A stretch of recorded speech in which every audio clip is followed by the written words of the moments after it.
Ayan. Kaso lang matigas naman, hindi mo man... Lagyan mo ng plastic pala ganito, Tio, para hindi. Maluwag. Pati yung harapan maluwag. Mga 3 meters. Maluwag ng ano, bakante.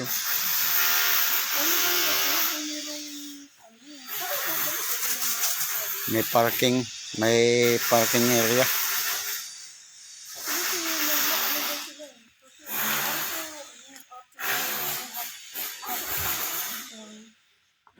Kaya mura. Hindi up and down. Ito kayo up and down talaga ito.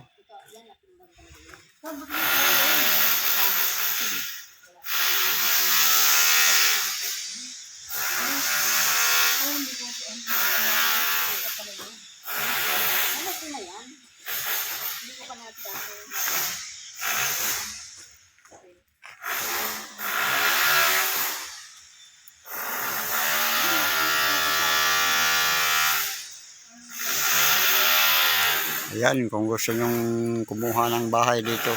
Ayan, nagaganda. Talagang up and down talaga siya. Up and down siya.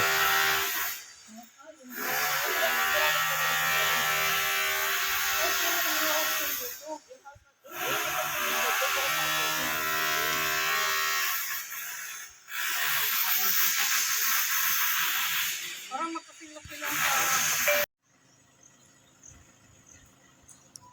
Parang katulad yung sa atin to. Yung mababa lang ano. Ayan. Kuya, yung dito sa kabila. Diba? Parang katulad din sa atin to. Kaya lang yan na wala din. Kung sa atin na, itinuloy mo ito ang baba, oh. Diretso kasi ito. Eh, yung...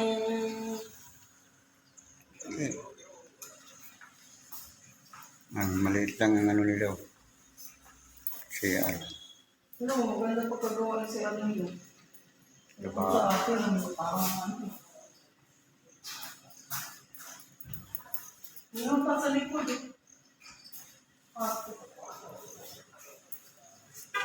Ganito na yung sa video. Bakit yung ano nila, yung hanap nila noon ang ano?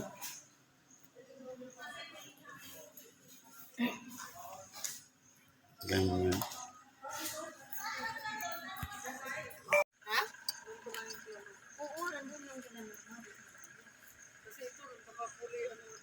Tignan natin yung dito. Pwede naman lakarin din kung gusto nyo. Ito, i-corner at saka yung dulo na yan, yun yung sa kumari ko kay Giselle. Mm. Tapos yun, itong sa kabila, binibigay ko yan kay Iman, hindi niya kinuha. Ito kay Resty, ito kuya, lika. Mm.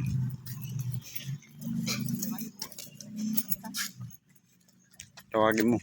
Akala niya mag-aantay lang siya dun eh. Yung sabi mo,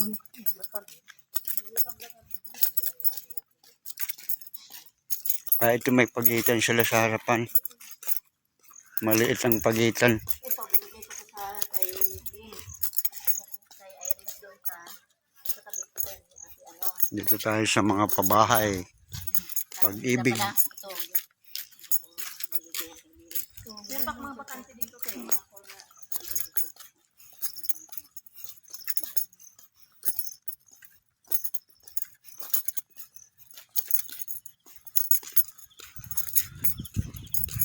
Dito magharapan sila.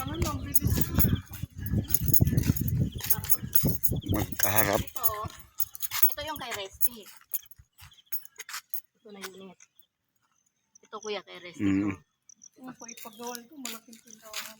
Yung sa akin naman, dyan, diretso sa dulo, dalawa din magkatabi din. Isang corner, isang ganyan. Puro ano. Tapos sa clubhouse, meron ako sa clubhouse. Tignan natin. Magandang lugar dito. Ay, tala, nandyan o. Kuha ka ng corner dito, kuya. Ako. Ang gaganda. 227 lang ang ano sa akin. Kaso nasa sulat Ito kung saan. Clubhouse.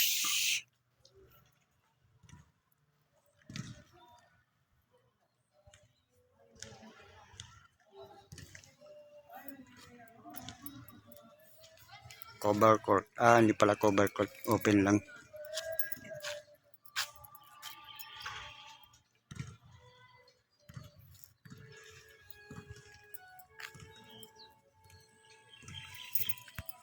Hindi,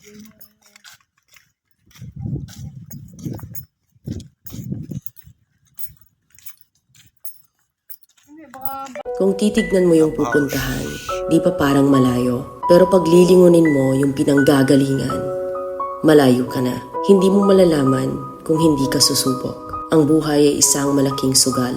Kung lagi kang takot sumugal sa isang bagay dahil takot kang mawalan, mauubos lang kung anong meron ka. Kung hindi ka mawawalan, hindi ka rin magkakaroon. Kung ano man ang mga desisyon mo ngayon, yun ang magiging buhay mo bukas. Lakasan mo lang yung loob mo.